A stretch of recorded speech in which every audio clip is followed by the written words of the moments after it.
આ દીકરી છે એ છેલ્લા 2-2.5 વર્ષથી આ ભાઈ જે મનીષભાઈ છે તેને ત્યાં 12-15 હજારની નોકરી કરે છે કે જે ટાઈપનું કામ કરે કે એકાઉન્ટનું એવું કાંઈ કરે, આપણને કોમ્પ્યુટરમાં બહુ ખબર ના હોય, મતલબ ટાઈપનું કામ કરે છે. તો આ છોકરીને મનીષભાઈ હોય કે ગમે એ તો મને ખબર નથી, એને કોઈ આપ્યું કે ભાઈ આ તું મને ટાઈપ કરી દે. એટલે એ છોકરી એને ટાઈપ, એ સ્વાભાવિક છે કે તમારી ઓફિસમાં કોઈ તમારો માણસ નોકરી કરતો એને તમે કામ સીધો ભાઈ આ મને કરી આપ, એટલે એણે એ કરી આપ્યું. આ એનો ગુનો છે. બાકી આથી વિશેષ આ છોકરીને કે એના મા બાપને હું ચેલેન્જ સાથે કહું છું, કોઈ સાબિત કરી દે કે રાજકારણ આરે નાવા નીચોવાનો સંબંધ હોય તો હું અમે ગામ મૂકી દઈએ. કોઈ સંપર્ક નથી કર્યો સિવાય એક જેનીબેન. જેનીબેને ગઈકાલે સવારથી ત્યાં મારા ગામે આવી ગયા છે ને એણે અમને પણ એવું આશ્વાસન આપ્યું કે જ્યાં સુધી તમારી દીકરી ઘરે ન આવે ત્યાં સુધી હું તમારા ઘરેથી જઈશ નહીં.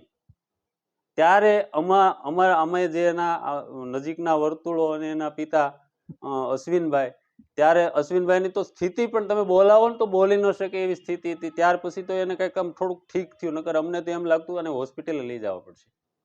નાની એવી ખેતી છે અને સાઈડમાં ઘંટી, જે આપણે લોટ દળવાની ઘંટી હોય ને એ ગામમાં ઘંટી હકાવે છે, બસ. બીજો કોઈ મોટો એવો કોઈ બિઝનેસ નથી. એ તો જો તમારી દીકરી હોય ને તો તમને વીતે એટલે તમને ખબર પડે, બાકી હું તમે એ ન જાણી શકીએ. એ તો જેની દીકરી હોય ને એને જ ખબર હોય. ખોટા એટલે કાંઈક તો હદ હોવી જોઈએ ને એમ, અને એ પાછું તદ્દન ખોટું એમ. કાંઈક તો થોડુંક હાચું હોવું જોઈએ ને. હવે દીકરીનો ગુનો હું મેં કીધું, તમારા રાજકારણની આંતરિક લડાઈ છે, એમાં દીકરીને હું, દીકરીને રાજકારણનારની ખબર નથી અને તમારી આંતરિક લડાઈનો ભોગ બનાવી દો છો. તમે લડી લ્યો, અંદર કપાઈ મરો, કોઈને કાંઈ લેવા દેવા નથી ભાઈ. આ દીકરીનું હું સરઘસની તો તમે કરો છો. રાતના 12:15 એ દીકરીને ઉઠાવી છે, જાણે કોઈ હિસ્ટર સીટર કે મિલિટન્ટ કે ડ્રગ્સ પેડલર હોય ને એવી રીતે ઉઠાવી છે સાહેબ. અને પછી એ બધું કર્યા પછી વળતે દિવસે અમને જાણવા મળ્યું છે 5 વાગે એફઆરઆઈ દાખલ કરીને એને રિકન્સ્ટ્રક્શન, હવે નામ આપે છે રિકન્સ્ટ્રક્શન, ખરેખર આપણે જેને સાદી ભાષામાં હવે સમજીએ છે વરઘોડો. એક દીકરીનો વરઘોડો કાઢ્યો, જેને કોઈ ગુનો નથી એવી દીકરીનો વરઘોડો. હું એમ પૂછવા માંગુ છું આ પોલીસને કે તમે તો ભલામણા કાંઈક તમે તો સમજો, તમે હાવ રાજકારણના પ્યાદા થઈ જાવ છો. હા, હું ચોક્કસપણે માગણી કરું છું કે આમાં પોલીસની પણ ભૂંડી ભૂમિકા છે. પોલીસે એની ફરજ ન ચૂકવી જોઈએ. કાંઈક તો ભાનમાં આવો. નમસ્કાર સાહેબ. સાહેબ હું વિઠ્ઠલપુર થી બોલું છું. કાલે તમે ટીવી ઉપર ઓલરેડી વિઠ્ઠલપુર નહીં, વિઠ્ઠલપુર ખંભાળિયા જે અત્યારે જે મુદ્દો છે ને એ ઈ ગામથી દીકરી આપણી વાત. હા હા સાહેબ, તમે સાંજે એવું ટીવીમાં મેં સાંભળ્યું હતું, તમે એમ કહેતા હતા કે હું વિઠ્ઠલપુર ના સંપર્કમાં છું ને મેં કોન્ટેક્ટ કર્યો હતો ને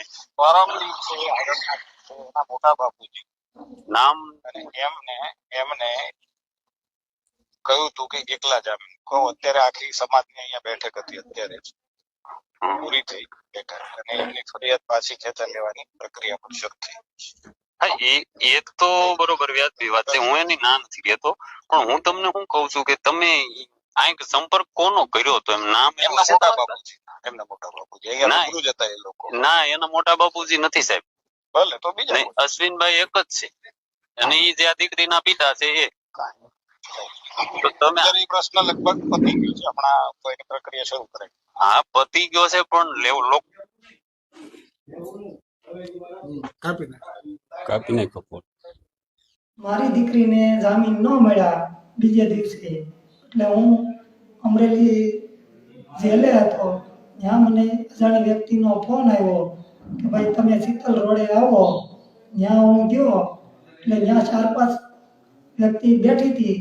ત્યાં મને કહેવામાં આવ્યું કે ભાઈ અમે કહીએ એમ તમે કહો એટલે તમને જામીન મળી જશે. પછી એક ચેતનભાઈ કરીને લાલાવદરના ભાઈ હતા, એણે મને એમ કીધું કે ભાઈ તમે આ કૌશિકભાઈના ફેવરમાં વિડીયો બનાવો એટલે તમને તમારી દીકરી કાલ છૂટી જાય. પણ એ બાબતે મારી પાસે બોલાવડાવ્યું અને એ બાબતે મને કોઈ એણે સહાય કરી નથી.